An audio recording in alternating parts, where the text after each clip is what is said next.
Mainit na balita. Isipin mo, 18 billion ang babayarin natin sa Sa Miro. Miro system Sa hinaharap na sapagkat itong sistema ng Miro ay wala naman talagang Wala pang mapatitibayan to. wala pang mga katibayan Yes. na ito'y nagamit nila at naipagtagumpay nila yung sistema. Naging mag-bid tayo siguro ng ano. Payagan mo mag-bid yung ibang ano. Kung ayaw nila yung Smartmatic, siguro tumawag kayo ng iba. Kabulastugan ng COMELEC. Binulgar ni Congressman Marcoleta. 2025 elections. Pinangangambahang magkakaroon ng isang malawakang dayaan. Hindi nga nakalusot sa mapanuring obserbasyon ang batikang mambabatas na si Congressman Rodante Marcoleta ang tilay kaduda-dudang kalakaran ng COMELEC. Nalalapit na nga ang 2025 elections at kasabay din ito ay ang pangamba ng ilan sa ating mga kababayan tungkol sa di matapos-tapos na dayaan na di umano'y nangyayari tuwing eleksyon. Nabanggit ng mambabatas ang di umano'y desisyon ng Korte Suprema patungkol sa pagpapawalang bisa sa resolusyong nagpapanalo sa Miro Systems sa naganap na bidding ng COMELEC para maging partner nila sa darating na 2025 elections. Ayon nga di umano sa Korte Suprema ay nagkaroon ng isang grave abuse of discretion ang COMELEC sa pagpili nito sa Miro Systems dahil nga ay dinisqualify na nila una ang Smartmatic bago pa man ito makapagsumite ng kanilang opisyal na bid. Kaya't pumabor na agad sa Miro Systems ang nasabing bidding dahil nga wala na itong kalaban. Ngunit ang pinagtataka lang ni Congressman Marcoleta ay tila inconsistent ang Korte Suprema sa kanilang mga pahayag dahil nga binanggit pa nila na hindi daw sapat ang kanilang ruling para ipawalang bisa ang nangyaring bidding. Ito pag-usapan natin ngayon kasi narinig ko po ito ko nung isang pagdinig sa Kamara ay parang pinoint out nyo po itong usapin ng Miro System. Ito po kasing Miro System ay nanalo sa bidding ng COMELEC para sila na po ang gumawa, umakto para po sa nalalapit na midterm 2025 elections. Mag-provide ng machine. Yes, yung opo. vote counting machines. Bagamat may mga sumang-ayon, pati ang COMELEC, pero meron din pong kumu-question sa kakayahan nito pong Miro System, Kong. Hindi kasi naitanong ko nga sapagkat yan ay wala naman doon sa agenda pero nung other matters na dahil sa importante namang malaman ng ating mga kababayan kasi pinag-uusapan natin ang susunod na eleksyon. Opo. Ang nakuha kasi, ang na-procure na gagamiting mga makina, yung automated voting machines natin, Opo. ay manggagaling dito sa Miro system. May ano ito may joint venture ito ng 3 Filipino companies. Yes po. Oho. Kaya lang, ang itinanong ko ganito, sapagkat napansin ko noong April 17, nagkaroon ng ruling, nagkaroon ng desisyon ng Korte Suprema na yung ginawang procurement, yung bidding ng COMELEC na kung saan ay napili nga itong Miro system. Opo. Sabi ng Supreme Court, ninalify niya yung yung bidding. Ganun ho ba? Okay. Yung resolution ng COMELEC pala Oo, na, oo. Yung na resolution. tinatanggap yung pagkaka-procure ng Miro system na siya yung kumbaga magbibigay ng mga election counting machines, papalitan na yung Smartmatic. Yes po. Tama po. Ang sabi ko, tinanong ko yung nandun, ng mga taga-COMELEC, ninalipay kasi nagkaroon ng grave abuse of discretion. Yes po. Yan ang desisyon. Sa mga tweet, sabi ko, ang sabi ng Korte Suprema, hindi tama yung pagkakabid ninyo sapagkat dinisqualify ninyo yung Smartmatic bago lang siya makapag-submit ng bid. So walang nag-participate na bidders kung hindi yung Miro system. Yes po. Ngayon, anong gagawin ninyo sapagkat napagsabihan kayo na ang ginawa ninyo ay nakakommit kayo ng grave abuse of discretion. Opo.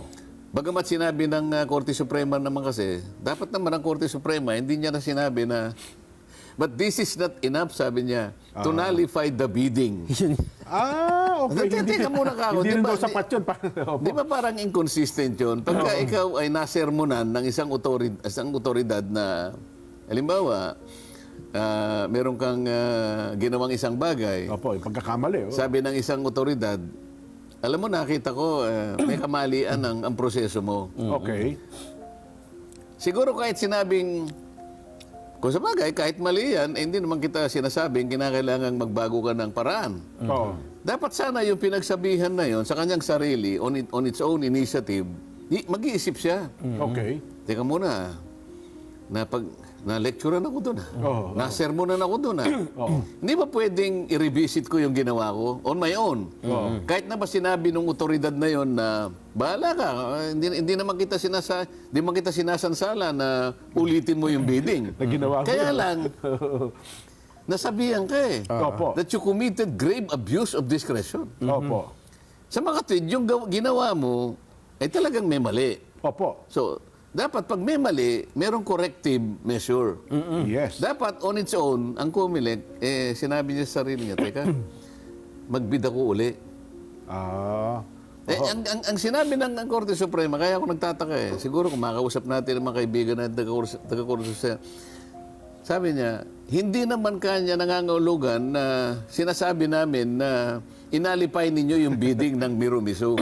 ng Miru system, sabi niya, yung doktrina ng operative PACS. Okay. Naisip ko pagka sinangkot mo yung doktrina ng operative PACS, kinakailangan, basically, merong good faith. Opo. Oh. May magandang intensyon. Oh. Paano magkakaroon ng good faith? Oho. Hindi pa nga nakapag-submit ng bid yung kalaban, yung Smartmatic. Dinisqualify na eh. Dinisqualify mo na kagad Oo. base sa isang aligasyon na may connection pala sila sa dating COMELEC chairman na nagkaroon yata ng anomalya. So aligasyon lang yon. Opo. Pangalawa, meron naman tayong batas sa procurement. Opo, yung procurement law. Na ang Tama po ibig kayo. ibig sabihin ay sundan mo yon. Kailangan competitive bidding. Dinisqualify mo yung isa eh. Di sa mga ito, di sa nalangan natira. Hindi na bidding yan. Yung tiramisu o Miru system. Miru system. Mirror system. Opo. Binulgar din ni Kong Marcoleta ang sikreto na hindi daw sinasabi ng COMELEC patungkol sa mga nakatagong 97,000 Smartmatic machines na pwede daw gamitin kung sakaling magkaroon ng pagpalya sa Miru systems na talagang isang malaking kalokohan kung ikukonsidera na halos 18 billion ang naging budget ng COMELEC ngayon para lang sa bagong service provider at tila isang pag-aaksaya sa pera ng bayan. Kalaki pa na posibleng magkaroon daw ng malaking problema ang bansa dahil sa desisyong ito. Sabi ko, dalawa lang ata sila, pati Smartmatic eh. Ipagpalagay mo na. Nawala, okay. Hindi, ipagpalagay mo na nawala. Okay, ipagpalagay mo na... Dalawa na lang, Miro tsaka Smartmatic, halimbawa. hindi palagay mo na hindi na rin nasama yung Smartmatic. Ah, okay, Miro na oo, lang. oo. Hindi mo rin gagamitin ng Miro. Alam mo kung bakit? Opo. Ganito yan eh. Hindi sinasabi ng COMELEC na sa ngayon, meron silang nakatago na Smartmatic machines, 97,000 doon sa kanilang warehouse. Opo, yun yung mga luma. Opo, oo. Hindi luma yun. Talagang Ginamit last elections po yun. Ginamit yun. At Opo. pagkatapos, yung mga yon, bawat isa sa kanila ay merong kalakip na warranty yan. Warranty sa spare parts, warranty sa technical support, ibig sabihin, pati sa labor at saka sa maintenance, merong warranty. Opo. Kung sakaling, sabi nga nila, if push comes to shove, pwede natin gamitin yun. Isipin mo, 18 billion ang babayarin natin sa Opo. Miru system, alias Mirumisu. Tiramisu. Tiramisu. Makakatipid ka between 7 to 8 billion pesos. Malaki. Gamitin na lang natin yon. Kung sakasakali, hindi ko sinasabing ganitong gawin natin. Pero para lamang siguro iwasan natin ang yung potensyal na magiging problema natin Sa hinaharap na sapagkat itong sistema ng Miru ay wala naman talagang Wala pang mapatitibayan to. wala pang mga katibayan Yes. na ito'y nagamit nila at naipagtagumpay nila yung sistema naging maganda. Wala. Republic of Congo, Iraq. 70% wala. Korea, Iraq, Iraq, opo. 45% sablay. Pagsasamahin pa ito, Opo. kaya baka 100% na sablay ito pag pinagsama mo ito. Pero mukhang kumbinsido si Chairman Garcia basta kakayahan ng Miro eh. Hindi pinag-uusapan kung kumbinsido ganun ba? ka. Pinag-uusapan natin, sige. Oo. ano bang nakalatag na binigay na garanti ng batas natin. Sabi niya, kailangan yung aplikasyon na yan. May pakikita ninyo yung kanyang capability. Ayan. At nakita mo na napatibayan na nagamit successfully here or abroad. Ayan. Wala pa eh. O sa mga tweet, may violation doon.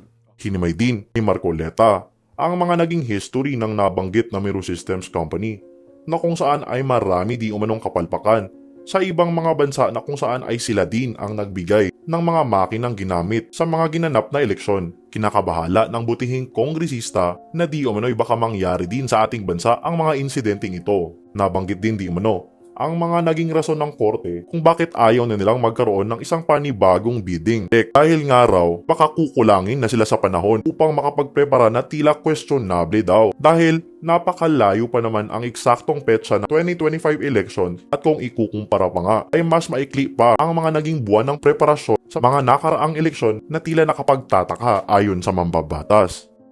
System. Opo. Aha. Ngayon, ang sabi ko, kaya medyo nakapagdududa kasi lumilitaw sa ibang mga pangyayari. Ito palang makina ng Miro System na ito'y Korean-based itong kumpanyang Yes po, ito. South Korean, Nakagawa na sila na-involve na sila sa mga elections sa iba't ibang mga jurisdiction. Yes. Halimbawa sa Republic of Congo yata. Congo, po, medyo... Ang ginamit yata nila yung ORM. May ano ito application ito, ORM. At pagkatapos, gumamit naman sila, DRE system naman, doon sa bansang Iraq. Okay. Both systems, halimbawa, yung yung ORM sa Congo, Congo. nung gamitin nila yun, 75% ng mga voting machines nag-malfunction. Naku, tama kayo. Yan ang report. So, nauwi din sa manual counting. Opo. Sa Iraq naman, ang ginamit, DRE, pero gamit pa rin ang Miro system. More than 45% ng voting machines Pumalpak din. Yes. Baka ako magkaroon kayo ng pagkakamali sapagkat ang nakalagay sa ating automated election law, Opo. dapat yung application na gagamitin, ito combination ng DRE at ORM, dapat tested na sa ibang jurisdiction. Opo. Nasubukan Dito na. man sa atin o abroad. Ibang bansa. Tama. Ibig sabihin, meron ng demonstrated ability na nangyari at naging successful. Wala eh. Sa nagamit nila separately ang dalawang aplikasyon, dalawang systems, ORM at saka DRE, pero parehong pumalpak. Parehong may palpak. Ngayon ang sabi nila, pagsasamahin nila. Paano tayo nakakasiguro ngayon DRE at OMB. na hindi papalpak? Wala pa naman silang may papakitang katibayan na nagamit na sa ibang nagawa sa ibang jurisdiction. bansa. O nga naman. Ito yung itinatadhana ng automated election system natin. Kaya sinasabi ko, pino-point out ko, dapat tingnan nating mabuti. Alam mo, Jen, yung parang ano ng Supreme Court, nabasa ko doon sa operative facts, na nangangamba sila na kapag nagbid uli, ngayon, magbibid uli ang COMELEC, baka raw mawala na ng panahon. Ayun nga. Baka raw mauwi tayo. Oo, malate na yun. Baka raw mauwi tayo sa manual counting, Okay, manual voting. Opo. Nakalimutan nila na kailan ba tayo ang dalawang election tayo 2010 2010 2009 merong 8 buwan pa na pagitan bago ang election. Opo. pero nakapagdaos tayo ng ano. Ngayon meron pang maliwanag na isang taon. Isang taon pa. Higit pa nga. Di ba? Mayo tayo ngayon. So, susunod na election, Mayo din. So, Mayo 12. bakit sasabihin ng Korte Suprema na parang kinakabahan sila, baka wala ng panahon. 2010, Opo. 8 months ang pagitan. Pagkatapos yung 2016, 2015, 10 months ang pagitan. Bakit ngayon hindi mo pwedeng gawin? Walang basihan yung Yung pangamba ng yung Supreme pangamba Court. na yun Opo, na baka tayo mauwi doon sa manual voting, manual counting ng balota. Hindi po. Kasi meron tayong precedents na pwedeng sabihin na hindi ganun ang nangyari doon sa mga nakarang pagkakataon. Ang totoo niyan, yung 2016, Opo. Kung maalala mo, Jen, Nelson, bukod doon, merong ginawang ruling yung Supreme Court na dapat i-implement ng COMELEC yung tinatawag na Voters Certified Paper Trail. Okay, opo. Yung si BCPAT, sabi niya. 2 buwan bago mag-eleksyon, nag-ruling ang Supreme Court.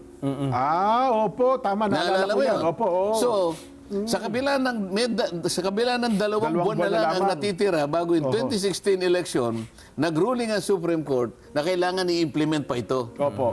Alang-alang dun sa pananagutan na kailangan maging malinis ang election talaga. Kaya ipinilit ng Supreme Court. Nakapag-adjust pa rin ng COMELEC kahit 2 buwan pa lang. 2 buwan na lang ang natitira. Opo. At ikaw na rin makakapagpatunay, Nelson, sa pamagitan na yung avatar. Yung 2016 election, Opo. napatunayan 99.98% ang accuracy niya Naging nung katanggap-tanggap. nagkaroon ng manual audit. Yes. Tama ba yun? Yes po. Edi walang basihan ng pangamba Okay. na para lang maisaayos natin. Mag-bid tayo siguro ng ano. Payagan mo mag-bid yung ibang ano. Kung ayaw nila yung Smartmatic, siguro tumawag kayo ng iba. Meron pa naman tayong 1 taon eh. Mukhang wala naman...